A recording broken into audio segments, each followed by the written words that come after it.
सुनो सुनो हमर जान तुरलो दिल के अरमान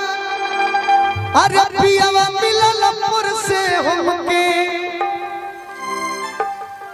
जनबू की ना शादी बात हमारा के चिन्हबू की ना अब पहिले जैसे जान कहि के मनबू की ना